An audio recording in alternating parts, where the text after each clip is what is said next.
It happens in a flash. Red light cameras catching drivers cruising through intersections, hoping to prevent crashes like these. Well, CALL7 investigator Kelly Raybon found the cameras may not be making you safer, Kelly. That's right, Ann, but they are making a whole lot of money. We found 4 intersections in Denver have had cameras since 2008, and they're bringing in more than $1 million per year.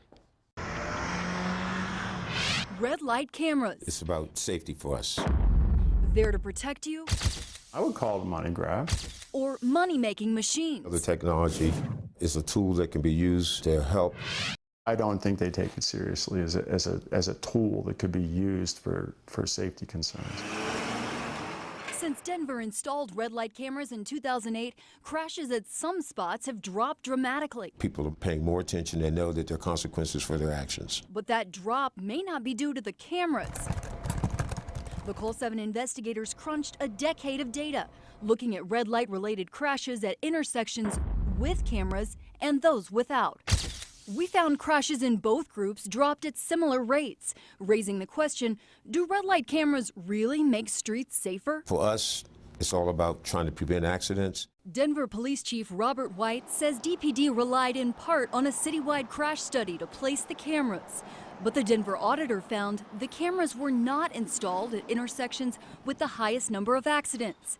Northbound Quebec and 36th, home of this camera, only had 3 red light crashes in 9 years. They're certainly not concerned about safety. But that camera has generated plenty of tickets. I just couldn't believe it.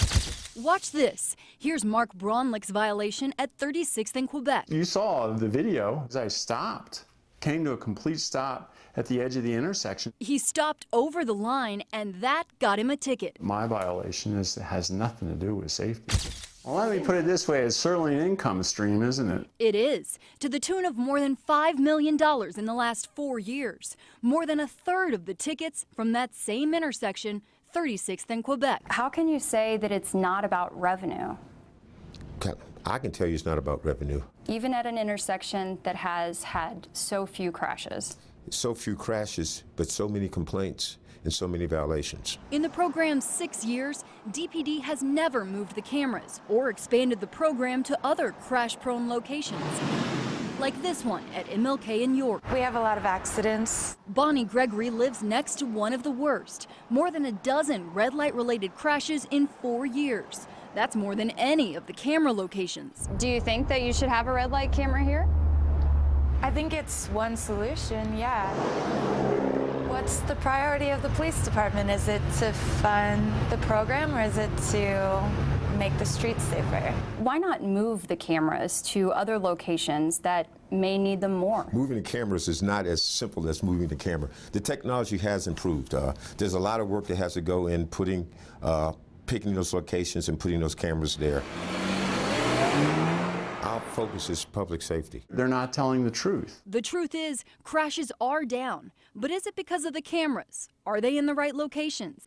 And is it really about safety? The fact that it generates revenue is not something that I consider when it comes to placing red light cameras. When you're disingenuous in saying that you're trying to solve a safety problem as a justification for getting income streams to the city, I think that's clearly an abuse of power. When you or anyone else asks me from a perspective, why do we use technology, why do we use red light cameras, my answer is and will always be from a safety perspective.